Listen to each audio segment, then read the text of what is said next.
Tante Evi hat einen Runden, die Verwandten kommen zusammen. In einem Landgasthof gleich hinterhalb von Oberniederkamm. Orangensaft mit Sekt und eine Rede zum Beginn. Und ein Hirschbraten mit Preiselbeeren in der Birne drin. Ja, ein Hirschbraten mit Preiselbeeren in der Birne drin.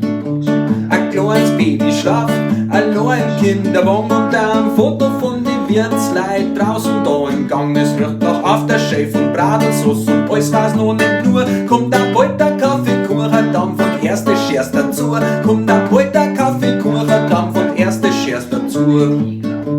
Die Kinder, die werden knatschig, mein Erna ist so fad.